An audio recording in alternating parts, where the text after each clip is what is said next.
Good morning and welcome to Acquiring Customers. It's a presentation for myself, Dante St. James, with some material from my work that I've been doing with startups.com, the startup university. If you're very new to the ASBAS Digital Solutions Program, hey, welcome. I hope you're going to get a lot out of this. And at the end of it, you'll have a chance then to connect with myself and other great people who are working in the ASBAS Digital Solutions sphere. If you're watching this on YouTube, you've got room to put your comments down below. Make sure you subscribe to the Business Station or my own Dante St. James channel to be able to get that as well. And we've got more information about the program and some ideas to get you out there and happening when it comes to your promotions, your marketing, all the good stuff that's going to get you going to be someone who's much more capable to do their business. Here's a quote from Warren Buffett, probably one of the greatest investors on the planet. It's not necessary, to do extraordinary things to get extraordinary results. Sometimes you just have to go and do the very basic things and be very methodical about it. Just like Warren, takes very calculated risks and has become a very, very rich man in that process as well. Who this is for today is for those who are wanting to start a business, who are looking at the basics of how to acquire customers and those sort of ideas they can put together to get them to build an audience, and those who want to grow the business they also already have. So you've got some ideas there. Now, if you're listening and watching this on Zoom right now, it is live, so you can ask questions in the Q&A window or use the chat window. And if you've got some things along the way, some ideas you want to discuss, please let me know. I can either bring you up on the stage and have a chat, or we can just handle it by just asking and answering those questions in text and via audio as well. This is presented by Business Station and the Australian Small Business Advisory Services Digital Solutions Program in conjunction with Business Station in WA, Regional Development Australia, Brisbane in Queensland, and Treaty Business Consulting in the Northern Territory, where I just so happen to be. My name is Dante St. James. I've been doing a lot of work with Treaty Business Consulting in the Northern Territory, covering a lot of tourism-related business, but also a lot of tradies, a lot of not-for-profits, Aboriginal corporations, those kind of areas. But I do a lot of work also as a content monitor and content provider for startups.com, which is the startup university for founders, like a set of online courses which take you through the startup process. I'm a member of the Australian Computer Society. I'm an NBN business advisor. I work with Google's Digital Springboard project. I've got various accreditations with Facebook Australia, with which I work as a trainer and an advisor as well, and also work as a certified practicing marketer for Australian Marketing Institute, which has given me a whole lot of Northern Territory government work, and more recently, New South Wales and Queensland government contracts as well. So to understand where you're going to go with this whole idea of acquiring customers, you've got to understand the 4 phases of that. And it starts with the phase of building an audience and how you do it, using things like email newsletters, which is a channel that you own, that you're able to reach out to people who have already got some sort of connection with you, using social media, which is a big amplification funnel, which allows you to reach a heck of a lot more people than what you normally would be able to get hold of yourself. And then there's what we call paid acquisition, where we're actually paying different channels, different networks, the Googles, the Facebooks, the Pinterests, the TikToks, if you really want to be able to get more customers into your business.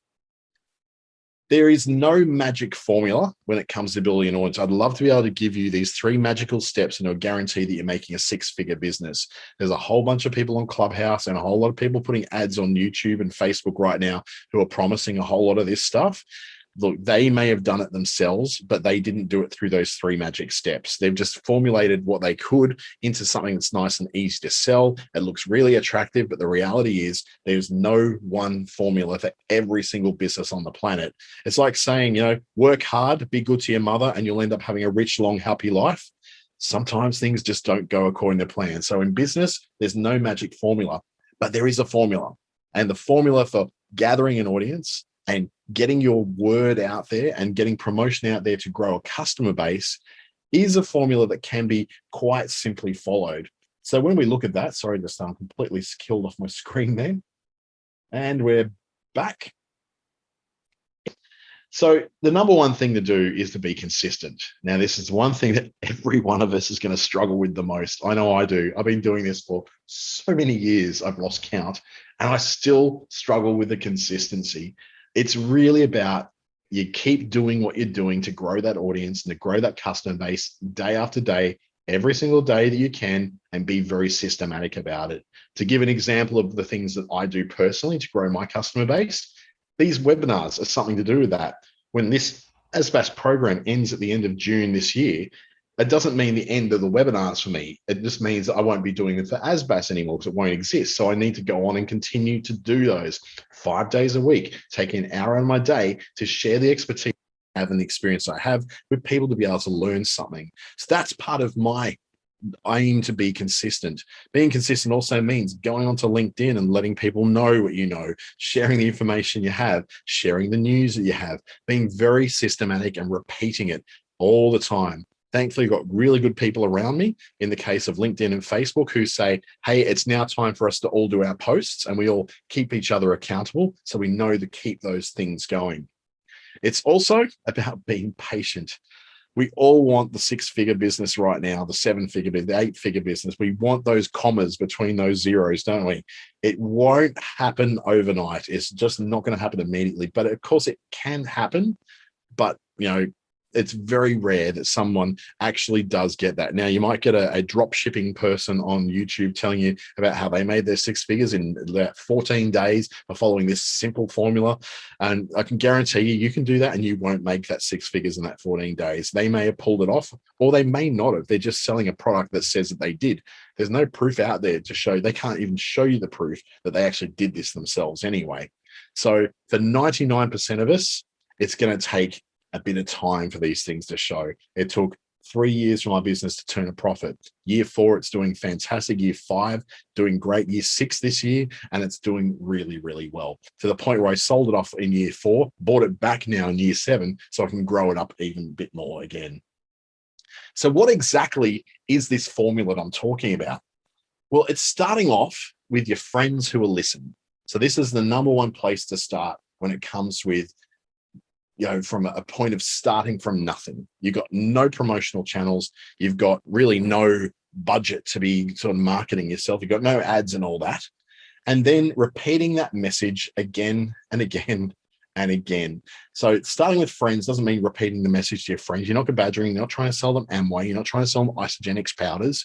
You're not trying to get them into a network marketing situation. It's just a matter of you starting with friends who will listen to what you have to say, even if to get some sort of support from them to say, hey, I'm doing this idea. What do you think? Getting them used to it. Now, they may not be customers. And in most cases, your friends and family will not be your customers, but they will know people who will be your customers. So you're using those channels you have access to, your social circle, as a way to reach people outside of your social circle. If you just look at your friends and family as a money pit, as a place to get money, to be sales, you're going to fail because you're going to run out of them real quick. Because number one, you don't have an unlimited supply of family and friends. And number two, you're not going to have much family and friends left if you're going to be selling things to them all the time.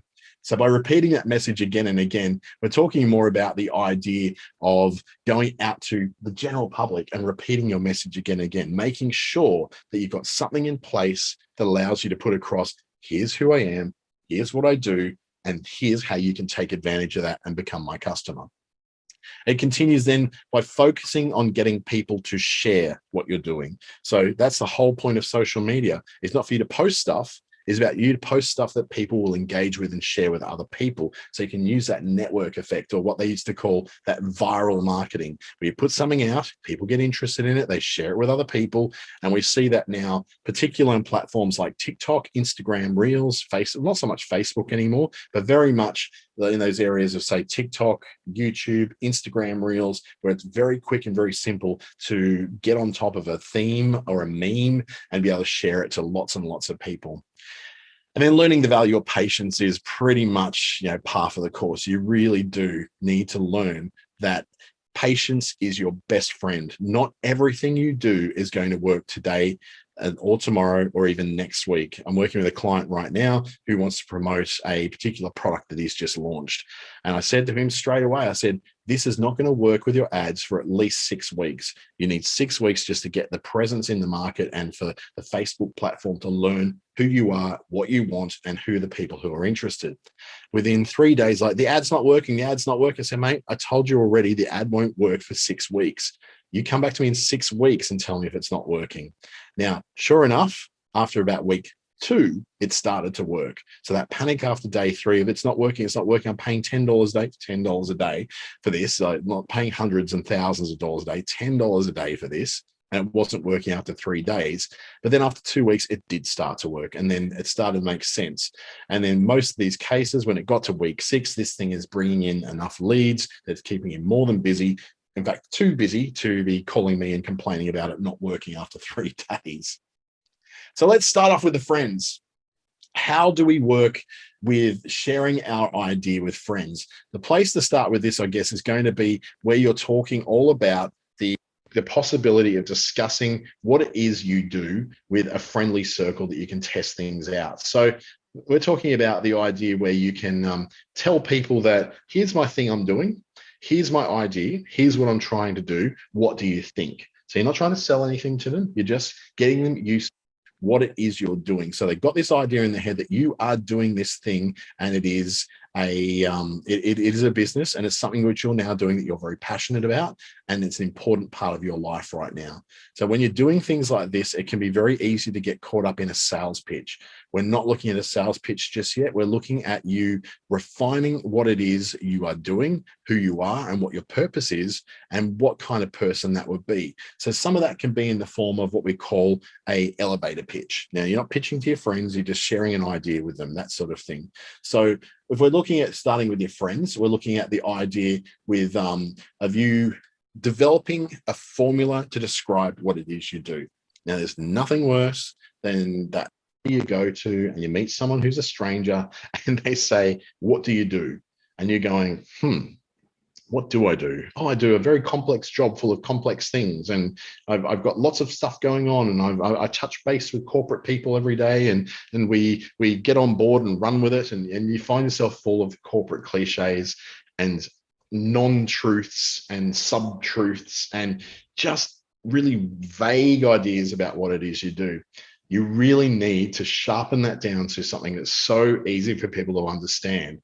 So if you're taking notes right now, I don't have these on the screen because I'm kind of winging it with this particular point, because it's an idea that came up that I thought was a great idea to try. So the first thing you need to do is state who you are and what your business is. So it'll be a case of, my name is Claire Lawson, and my business is Claire Lawson Bathrooms. I'm just using Claire because I was just on a call with her just before. She won't mind me doing this. So you've identified that I'm Claire Lawson and I've got a business called Claire Lawson Bathrooms. So you've got your and who you are. Then I go into a process called the you know how. And you know how is like, you know how people go into like hotel bathrooms and they're always whinging about how everything's in the wrong position and the shower's not great and the towels are like all in the wrong place and they're hanging over the shower, which is stupid because they're just going to get wet.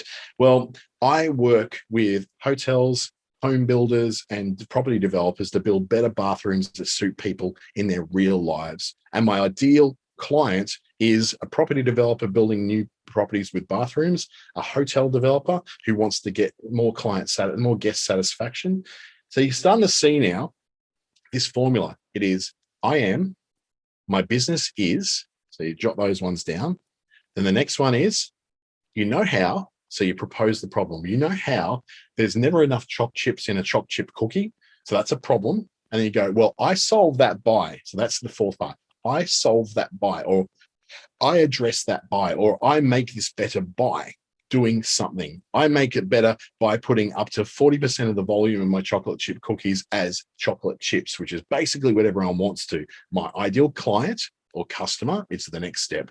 My ideal customer or my ideal client is, and this is where you're getting into the imagination of the person you're talking to, whether it's family or it's friends. They start imagining exactly this person they know in their lives and going, Janet is probably this one person who I know who could really use this. So you go, my ideal client is a cafe that wants a high-end, large cookie that has a long shelf life, but looks great, that people want to select that to have as an upsell with their coffee.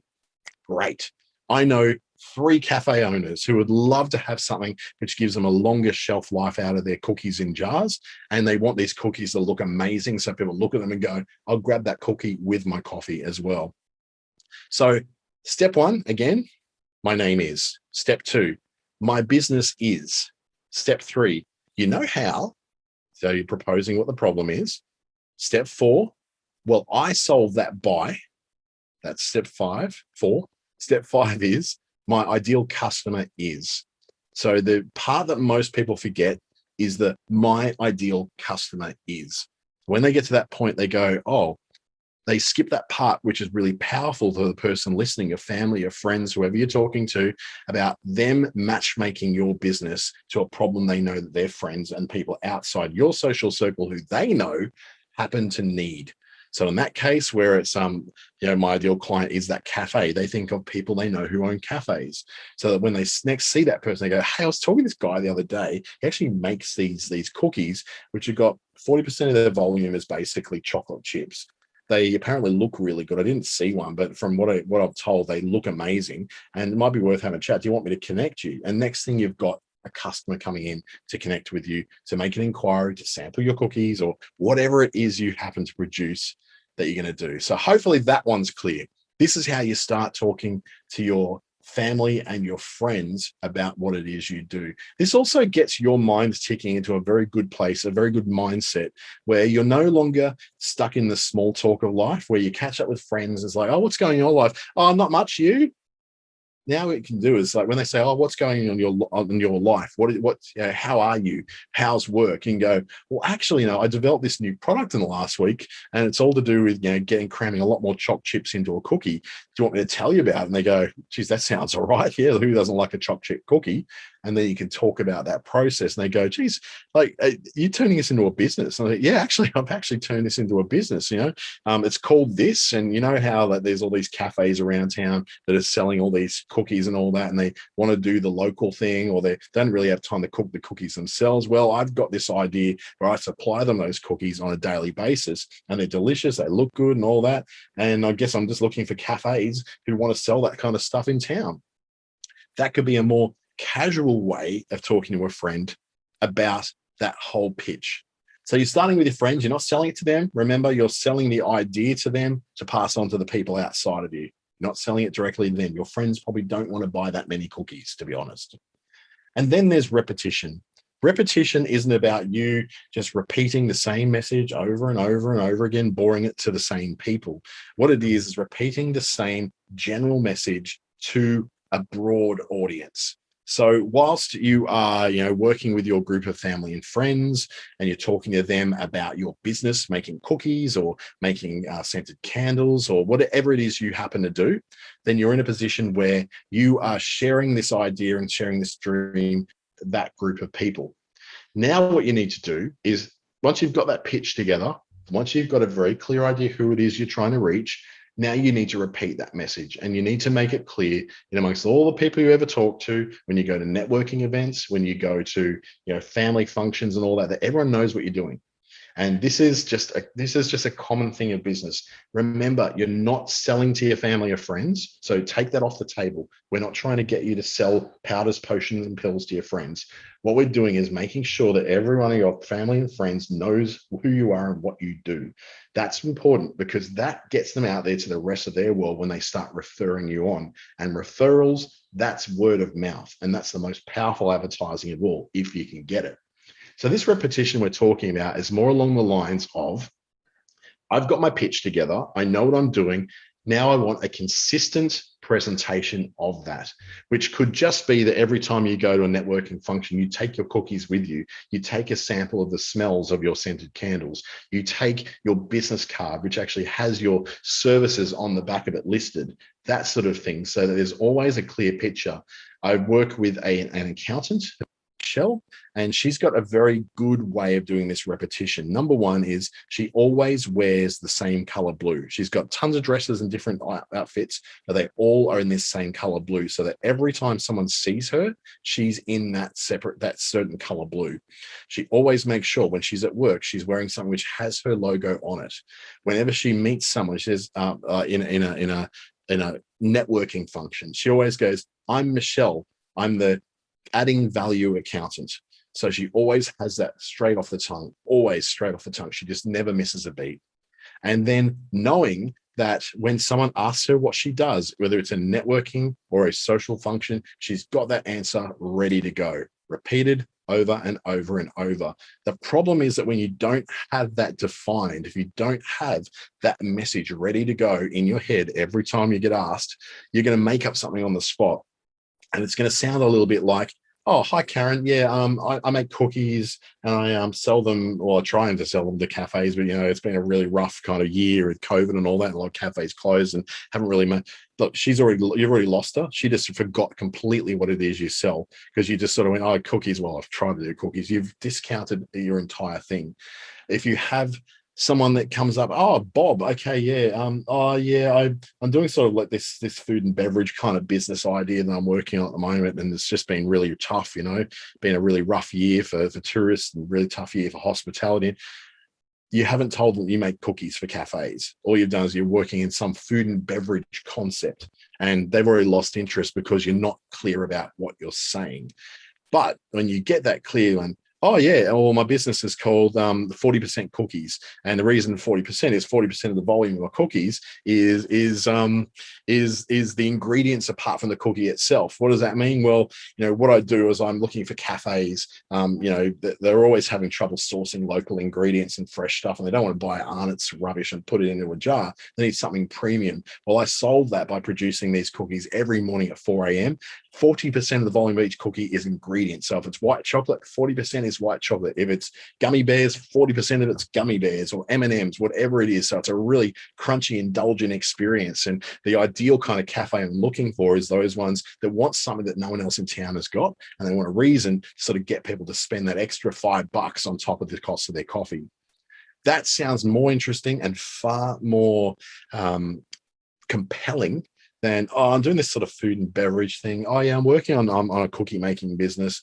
It doesn't, like, oh, I'm just working on a cookie making business, doesn't sound very exciting. But explaining why it is, and really refining that process down, is a process we can go through in another webinar, which is called Creating Your Story Brand.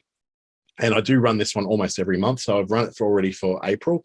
There'll be another one running in May, which will give you the opportunity to go through how to define all that down, and then how to get that one true message. It's going to go on your website, social media, all those things. So you know exactly what that message is, and you can get that repetition thing going, making sure you're able to go, repeat this every time, so that you've got that message nice and solid without any sort of issues. Then, of course, once you've got that message, you've worked in with your family and friends, you've had your practice runs, you've made sure you've got that solid statement of who it is you are and who you're trying to sell to, then you need to share and share alike. So you want to get that stuff out there. You want to get the idea out there of your cookies to the world.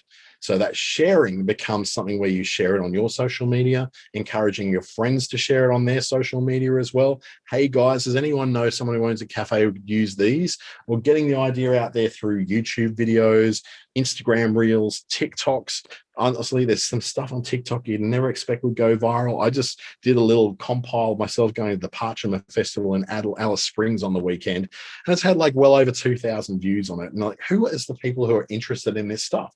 But clearly people were interested in what I was posting. So there's interest out there for everything you do. Just because you think your business idea is really boring, chances out there's an audience out there who can't wait to hear about it. So in your case, sharing and sharing alike will be creating packages of content that can be shared out to the public. How you make your cookies, why your cookies are so good, what your scented candles look like, a demo of how you do light a scented candle, how not to, how to reuse the wax at the end of a scented candle. Whatever it is you're doing, whatever you're producing, whatever your service may be, this is a chance for you to be able to display it in such a way that you don't know how to, you don't know how to talk about anything else but what it is you're trying to do. I've got a couple of stuff there from Chris, who's asking, can I notify about that course around personal storytelling? Yeah, I just haven't yet set my my agenda for May yet, but it will probably be early in May. So it'll probably be in that like first or second week of May, and it will come out through Business Station's emails that go out to you that tell you what's on. So hopefully that'll come out. So if you just look for in Business Station's website as well, Story Brand, it will be what that'll be what it's actually called. It'll be called creating a story brand. And if you look for that one, you'll be able to find it there. It's a really good, fun experience. We go through the idea of, we talk about Star Wars. We talk about the movie Eat, Pray, Love.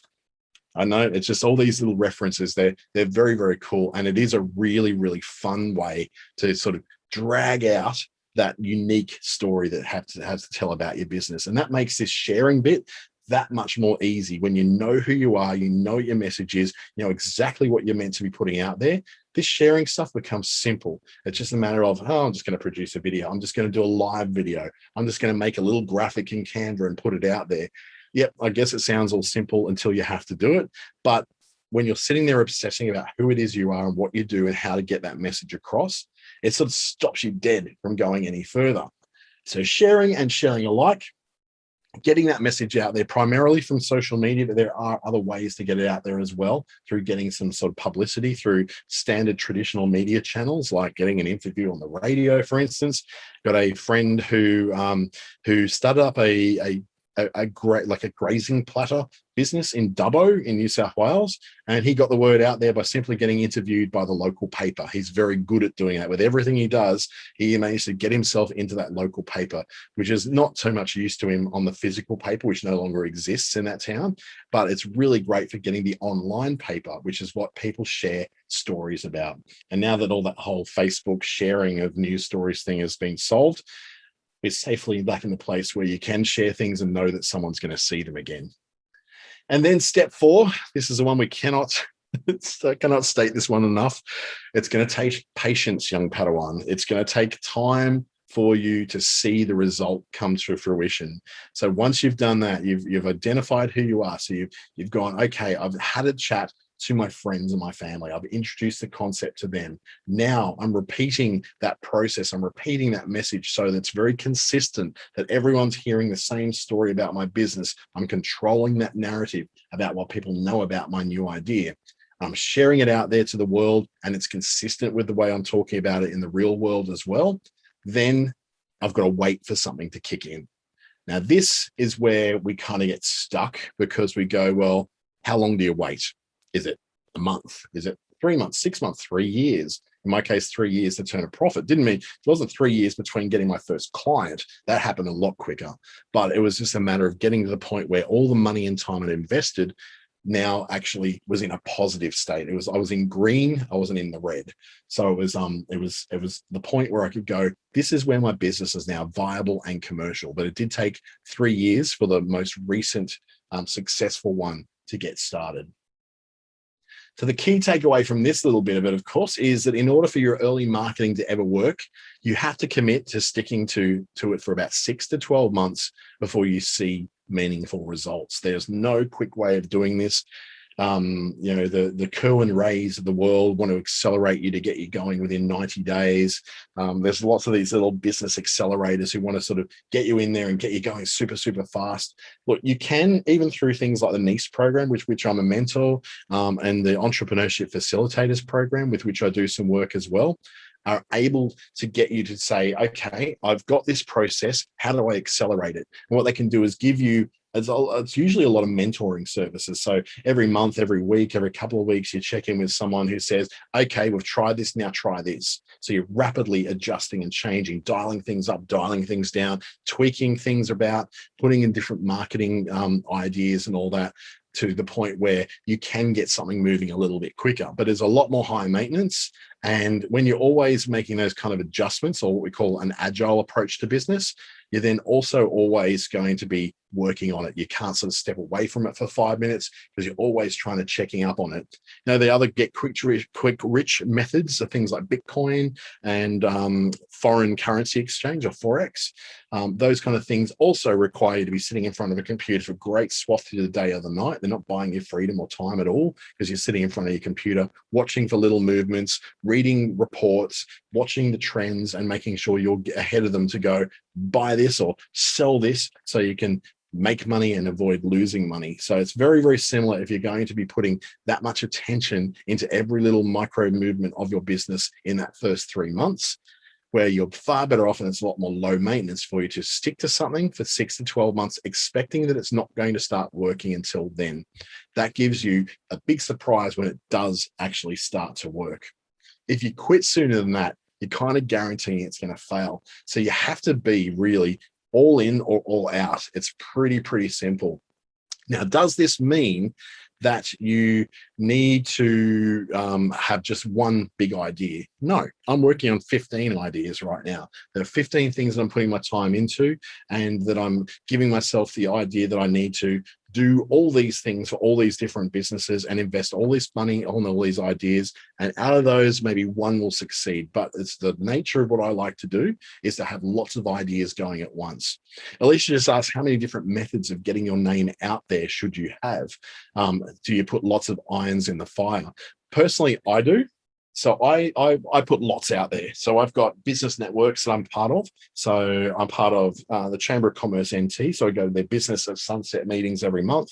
I also go once a month to their chamber coffee with the chamber meetings. Then I've also got my ASBAS stuff that I do. So that's an iron that's in the fire as well. I've also got my Facebook page, my LinkedIn profile, which I'm both working on, my YouTube channel that I'm also cultivating and working on. I've also then got my Territory Proud membership, my Skull International Club membership, where I go to their meetings once a month. So there's lots of different ones, plus the big ones, the expensive ones that also give me the best results, is that I go around Australia and present free workshops. So at the end of next week, end of next week, actually, I'm heading off to Mackay. So I'm doing a free half-a-day workshop of 3 separate workshops in half a day in Mackay. I fly in that morning, fly out the next morning. So it's a really quick get in there and use that as a way to put another iron in the fire. And I've got one coming up in Cairns and another one coming up in Townsville in May. So there's lots of different things I'm doing to get these different areas of my business going. And every one of them are kind of related and a bit complementary, but I have different conversations with different people depending upon each one of those things, which Chris then rightly asked, how do I stay focused on that one thing over 15 ideas? I have to. I just simply have to pick things that are complementary to what I'm already doing. So if I do something like such, I want to do a cookie startup, I want to make those cookies, right?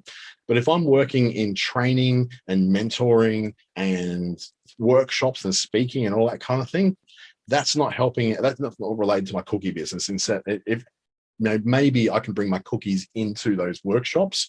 That's a real vague kind of connection I could make, but they're not really related. So what I need to do is make sure to stay focused on the big picture, which is what I'm doing is like a training and startup mentoring and all that, working with government programs to deliver mentoring programs and startup assistance and all that sort of stuff, as well as a digital agency that works with, websites and social media and business development and sales training. Then I've got to make sure all the little things that I've got lined up, all those 15 have to be somewhere that are related to each other, so that when I'm having a conversation about the fact that I'm building websites, I'm also able to have a conversation about, hey, but I also train people in how to build their own websites. I can have a conversation about, hey, I'm doing these workshops in North Queensland. Then I can also have a conversation about the business that I've got, which is helping people to put together packages for their own workshops to run, to train them how to associate workshops and then move on to the next. So by keeping everything relative and relatable, then you're able to focus on all of them with not with ease, but at least it's not as out there saying, I've got a coffee shop here, I've got a cookie business over there, I've got a plant nursery over there, and I'm also running training and mentoring classes. They're not related to each other. So they're very hard to link together. So it's very hard to focus on any of them at the one time. Chris also asked if this is apply to startups for software, especially as for startups requiring software. I've got a mate of mine started up it's like Meetup, which is a sort of an app that connects people living in local areas to meet up for live in-person events and interests and workshops and talks and social events, that kind of thing. So his particular app is more about people coming together with common interests, and then they form their own events through that rather than someone hosts an event. So it's a very different idea. Now, I first met with him 4 years ago to discuss this idea. So he hasn't got it to a point yet where it's actually live in the App Store and working until now. in the last month. So it's been a long process for him. And now he needs to put at least 6 to 12 months into promotions and marketing and sort of working and rejigging his business and the actual product itself to get to that position where he's going to be seeing a meaningful result, hopefully something that he can then pick up and then sell off to some big software giant, hopefully in the future. Alicia said, great to hear about the workshops there have. That's what you've also started to do, especially it seems there aren't that many face-to-face events currently. Yeah, it's true, Alicia. A bit off topic, I know, but that's one of the reasons why I've started up doing these workshops interstate now. So it makes, it's going to cost me I'm down in Brisbane at the end of next week anyway. So I think I've got like $59 each way airfares from Brisbane to Mackay for the day, one night in a hotel, and then the $300 for the workshop. Now, all I really need to do is walk away with one client of that at some point that's going to pay me $1,000, and I've paid for all that.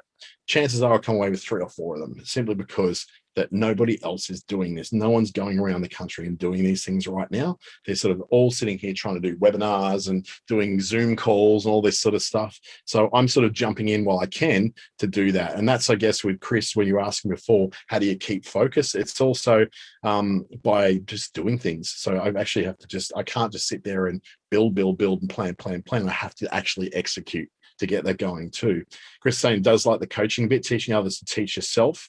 How have you found that for all your own knowledge? Oh, mate, this has been like the number one thing that keeps me learning all the time. So 20% of my life is spent learning what I do and relearning what I do and keeping going over and over and over again. I have to dedicate 1/5 of my waking hours every single week to learning and keeping ahead of the curve, listening to podcasts, reading white papers, seeing what the latest news is in the areas that I work in. That's how I keep on top of it. Because otherwise, if I've got knowledge if I go around like Kerwin Ray does around the country, and he's talking about processes that worked 5 years ago but don't work anymore, I'm then completely and utterly out of the relevance in my area. And Clubhouse is another great place to go to find out those things. Although Clubhouse can be a bit of an echo chamber. So you go in there and you're really just hearing the same people talk about the same thing to each other, to their friends. And quite often I'll go into Clubhouse rooms. Now, I work for Facebook. I work directly for them. So I know when people are saying things that are not true about Facebook. And so I go into a lot of these Clubhouse rooms with these experts, even the American ones, and I'm looking to go, mate, what you're saying is actually not true. And they always qualify by saying, look, in my experience, this happens. Like, yeah, in your experience, because you keep producing dumb content all the time. But this basics, like we're talking about today, of that defining who your market is, defining how to reach them, and then repeating that message over and over again, almost like a TV or radio ad that's running in any sort of market, that sort of stuff. You hear these things being said in Clubhouse or in chat rooms and that, and you have to go, man, I really have to correct you on this, but then they won't let you on stage to correct them. So that's the sort of stuff where I use Clubhouse as a way to sort of get the feeling about what people are thinking and what they're sort of interested in. But remembering too that Clubhouse is very, very skewed towards people who are early adopters of technology. They're not the average person at all. There might be a couple of average people in there, but these are earlier adopters of technology and people who are willing to talk. They're not particularly introverted, or if they are introverted, they're very, very proactive people who are looking to get a little bit more by not being quite so introverted. So don't use Clubhouse as a barometer of what the world is like. It's not yet. It's just not that big yet. Facebook and Instagram are far more what the world's like than what TikTok or something like Clubhouse happen to be. Oh, near that drink. So choosing your weapon is all about going in there and trying to work out, what you're going to use to reach people. And these are your channels. Chris is saying we're doing one every Thursday ourselves, one again startup around various startup topics. We're going to build experts to talk to each week. Entrepreneur Network Australia. I'll have to look that one up. I've actually had to go off Clubhouse a bit in the last 2 weeks just to get some work done, because Clubhouse, as you probably know, Chris, takes a lot of time, because you can't just listen to it later. You have to be on there right at the time and do that. But yeah, I'm happy to join in your particular Clubhouse channel and have a chat about that. That'd be great. I'll look it up, mate. Now, the channels for achieving your customer growth are all about choosing what you think is going to work best to reach the kind of audience that you want. And your audience will live in lots of different places. Now, very early in the process, you may use email as a really good way of doing it. So email, social media, and paid channels. That's what these stand for. So email, social media, and then paid social media and paid search results as the three. So email is great for when you want to keep your very early efforts just to a very limited, very small amount of people, because you're not entirely sure whether this thing's going to work yet. You're not entirely sure whether this idea is going to go anywhere. You just want to make sure that you've first of all got this thing working correctly and right before you commit too much publicity to it. There's nothing worse than going out to the market and promising the world only to find that you're not going to be able to deliver anything at all. I made the mistake myself twice where I've gone out to market too broadly with a particular app that I was developing, and that app was trying to solve a problem, which I then found out later on that nobody actually had. I lost a lot of money on that. And that was me not taking the advice of keeping this idea down to a very limited subset of people who I could then give access to the information through an email list, and have a very focused group of those very early customers who I'm looking to work for, or perhaps my my test group, or my guinea pigs, my beta testers. And it's great for more narrative stories, so you can sort of create a bit more of a broader story around what you're doing. So not just that I'm doing an app and here's what I'm doing, and here's what it is and here's what it solves. It's then going, okay, once upon a time, two guys were sitting in a garage and they said there's got to be a better way of building computers that will have a functionality and a reliability that's going to exceed what's come before it. So Steve Wozniak and Steve Jobs got together, built the computer. Steve sort of helped out a little bit, but he was the marketing guy, and he got out there, said, this thing's going to work. It's going to make us $1 million. And then together they were able to grow out of this garage in the suburbs of Cupertino in Silicon Valley in Northern California to become this massive industry that it is now. Wozniak's still around, Jobs has passed on, and now Tim Cook's running it, and it's like one of the world's biggest. It's got the money of a small third world country, so it's really got a lot of money going for it. I've got an iPhone sitting here. I've got two iPhones actually. I've got two Macs and a third Mac sitting over there. I'm Appled out, although I use Google for all my connectivity stuff, which is weird. But that said, this is a way for you to then keep everything to a limited group of people that's safe. And it's also free. So no one's having to actually pay anything. No one's actually doing anything that they have to invest in you. They're just using this information and go, oh, that's interesting, and moving on. Now, the offset for this, the bad side, the con to this, is that you may not have that many email addresses in your list. So that might be a little bit of a problem if you're still trying to reach just enough people to get some more people on board your beta test, or more people on board your test run of your food truck or something like that. So email addresses are great. They do reach people. The other con of this is too that when it comes to emails, only around about 20% of them that are sent ever get read. A lot of them just are junked out, or they end up in Gmail spam filter or Outlook spam filter, or they just get ignored and deleted. I don't know how many emails I get every day, to the point where I've got a specific email address. It's called all my bloody subscriptions at gmail.com. And so whenever I sign up for a mail list or anything, it goes in there. And honestly, about probably 80% of them get junked out by the junk filter anyway. And then the ones that are left, I probably read maybe one or two a day, and that's it. That's all I've got the capacity to do for. Now, a lot of them are the ones I do read are ones which are news compilations, so they make it easy for me to do. So that gives you an idea. The kind of content you probably need to look for those early emails is not just hey, it's exciting, we're moving into stage 2. You've got to go a little bit further. You've got to describe, the way that these people can apply your idea to their life and how they can help to share it. Hey, do you know someone who could use this app? You can share it by this way. And if you do, here's a coupon code for them to get 10% off, and you'll also get 10% off as well as a gift to say thank you. That kind of stuff, where you're telling a bit more of a story about how they can help you, rather than just going, here's my common list of features and benefits. That's when you're going to lose interest with people. If you give them something that they can act on, and a call to action to do something more, such as download this, book this, share this, comment on this, then you've got an idea where they can actually see themselves participating in your program or your idea. Now, social media, as we all know, is a very quick way to get to a lot of people. It's a really easy way to reach a big network of people because there's so many people on social networks. It's also really good for asking questions and creating dialogue. Based upon two polls that I ran about 6 months ago on LinkedIn, I developed what I was going to do for my next 12 months of workshops on that. I got so much of a response when I was saying, hey, how do you like to learn best? Through online or in person. And I got such an overwhelming response by people saying they wanted in person. That helped me make a decision about then basing this next 12 months around reintroducing and starting up in-person training and workshops again, even if they're free or paid. Whichever way I go, starting them up again is important because that seems to be what was important to my target demographic.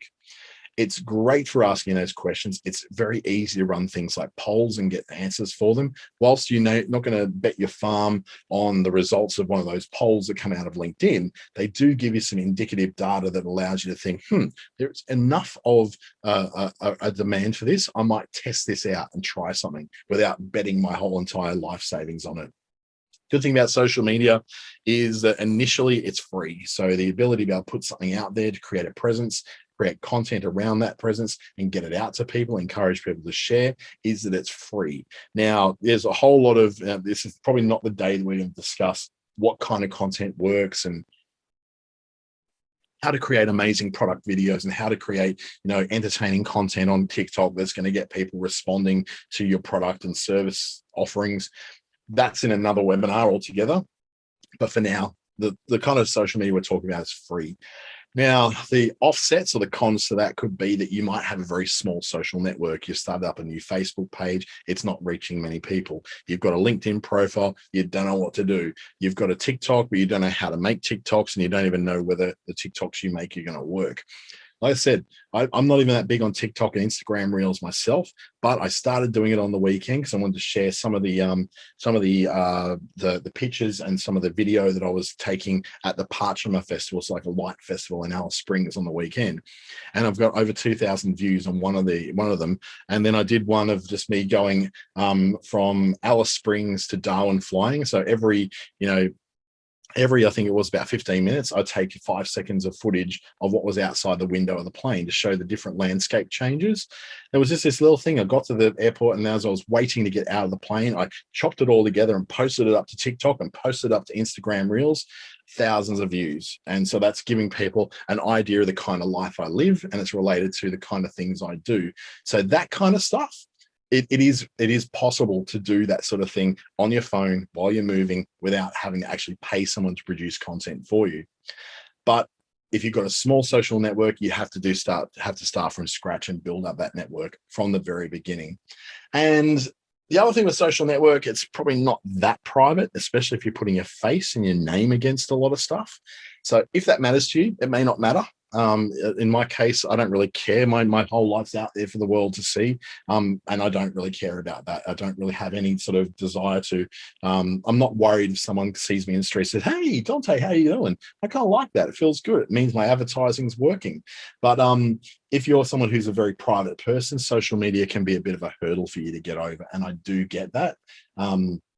I'm tempted to say get over it, but that's completely up to you. There are other ways of working this that don't involve social media necessarily, but this is the place to start accelerating that growth and amplifying the amount of people you can reach in one go.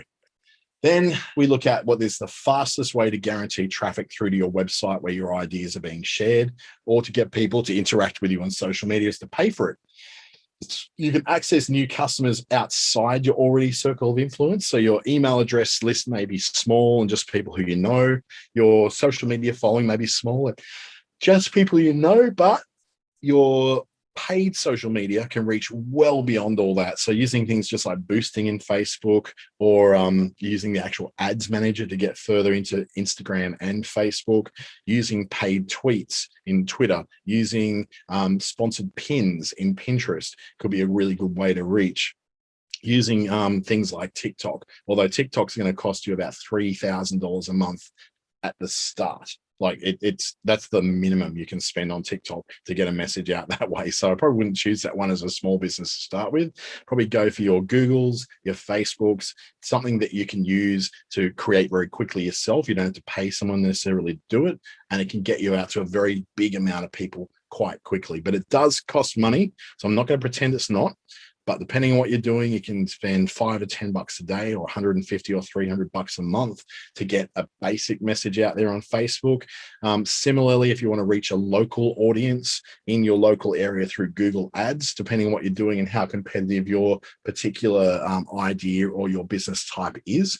If you're opening up, say, for instance, a plumber's business, or an electrician, or an air conditioning business, my God, good luck to you, because it's going to cost you a fortune to get on top of everybody else who is in that same niche. That's the problem when you're doing something which is something that already lots of other people are doing. If it's a startup and it's an idea based around that, you're then up against everybody else who does that thing in your space, in your local area, or in the world, if you've got a global audience in mind. If you're picking something out which is a bit more niche and something which there's not many players in, and especially if you're doing it locally, then you pretty much own that niche, and it's going to cost you a lot less to reach the people you want to reach. There's also no 100% guarantee that your targeted paid traffic is actually going to work. Sometimes you just run ads that just don't work. An example for me most recently is plugging my events at the end of next week, so next Friday in Mackay, and I've had 3 bookings out of 35 availabilities, and it's free. It's a free thing that I'm promoting in Mackay, and I just don't have people coming in for it. I'll even pop over to the screen, just on my other screen, to see how many people are booked right now, because it's looking pretty bleak at the moment. And these ads have been running for 4 days. Now, I know I said these things can take a lot longer to get going, but in terms of events which have a time limit against them and a limited amount of market that I'm trying to appeal to, getting just 3 people in there is just, that's really sad, and that's really hard to sort of fill. Now, this may not work, but I'll go ahead with it anyway. I've already booked and paid for the venue, so it's not like I'm going to get out of this. I'm still going to do it even if 3 people turn up. I'll do it if 1 person turns up. They're just going to get a lot of over servicing. Alicia just asked, do you think people aren't as committed to free events? I would say absolutely yes. People are not as committed to free events. You just have to sort of hit them with exactly what it is they're looking for in a pain point. This to me is an experimental event, so it's not one that I'm really banking my whole life on. If I lose out on this, I'm losing $1,000, which sounds, in terms of the everyday budget, yeah, it's a lot of money to blow on an idea. But in terms of the bigger picture of my whole year, it's not really that much money to lose compared to the money that I can make off this, and the learning I'll take away with it for my Townsville and Cairns ones as well. So people are not committed to free events because they know they can cancel it. It's not really hurting anyone, because they're not losing any. Well, in terms of their own selfish gain, they're not losing any money over this. So they go, yeah, whatever, I'll just not turn up. That's fine. Meanwhile, I've got catering, I've got all this set up, and I lose money on it. That's okay. At least the people who do turn up are going to get really, really well serviced.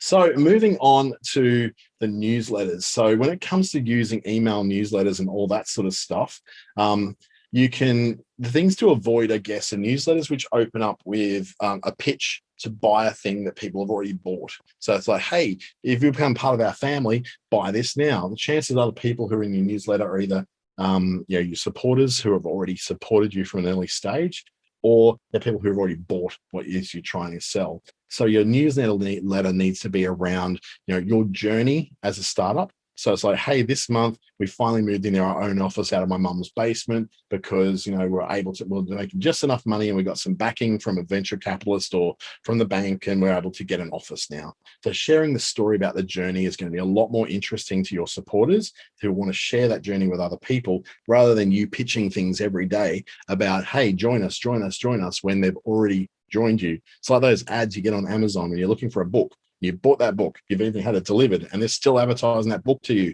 as something you may like. It kind of feels a little bit disingenuous. It feels a little bit out of touch. So as long as your newsletters are targeted towards the person who it is. So if these are your leads who haven't committed yet, have a newsletter for them. If they're for people who are your converted customers, have a newsletter list just for them. You can segment those things out in things as simple as MailChimp or MailerLite are able to do that. When we're talking about social media, I would avoid going in and just creating pages that are full of irrelevant content. I'd rather you had 1 post a week, which is really good and really relevant about your product or service, than creating 5 posts a week, which are, boo, it's Monday with a photo of a sad kitten, or it's Friday with people celebrating and drinking. Like that sort of stuff is so generic, it just doesn't even reach anybody. No one cares.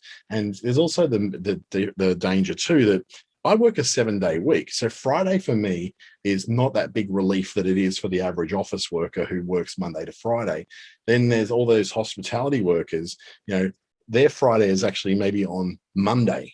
Well, Sunday is their Friday and Monday is their weekend. And then they're back at work on a Tuesday night. So when you're doing that, you don't want to sort of line yourself up as someone who only really appeals to people who work a 9 to 5 at an office or work for the government. You want to make sure that you're doing stuff that manages to get to people in a position where they are able to work. It suits and fits them. You're not alienating people. Chris is saying, let's discuss great ideas for acquiring new customers to push okay, that's something we'll probably talk about offline, Chris. We can talk about that on the Clubhouse. When it comes to paid traffic, be niche with who you're trying to reach, because the more people you're trying to reach broadly, then you're going to have to make sure that you spend a lot of money to reach them, and it may not be a very appropriate message for that person to get.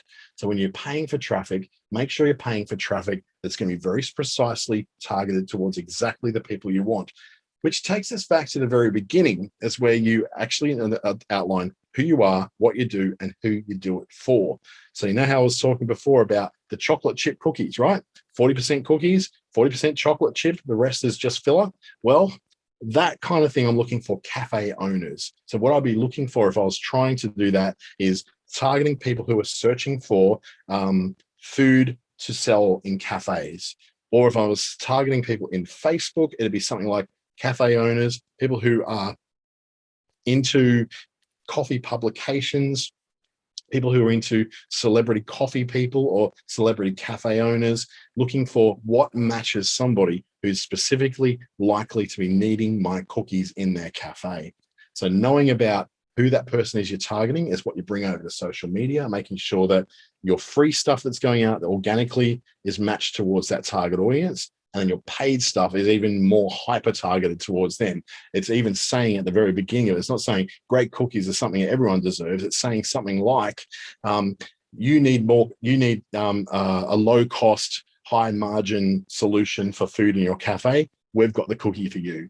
So you're specifically speaking that person. So the person who responds to it, clicks on it, goes through your landing page, your website, is the right kind of person. That wraps us up to the very end of this. So this is very, very general overview, of course. I'm open to ASBAS one-to-ones. So the ASBAS Digital Solution one-to-ones thing, I'm booked out for the rest of this week and half of next week. But, try your luck. I'm on there. Your first consultation, if you haven't had one before, is free. And after that, $44 for your second, $66 for any after that. But the program does end at the end of June. So if you're looking to connect with myself or one of the other amazing advisors across Queensland, WA, and the Northern Territory, please have a chat, reach out to them, book a time with them, and have a chat about what you can do to get your startup sort of getting to that next level, that next stage where you can expand things out from an idea to a concept to a thing you're trying to book, thing you're trying to grow, to this expanding, scaling up business idea that's going to hopefully work. Chris, yes, that's on the Business Station website. So if you go businessstation.com.au, and there you can see there should be a link through the ASBAS program, or just programs, and then ASBAS Digital Solutions. You'll be able to do it through there, or through the portal that you booked this through. Actually, you can get it through there too. So adams.businessstation.com.au, I think is the address to go to, and you'll be able to book that right in.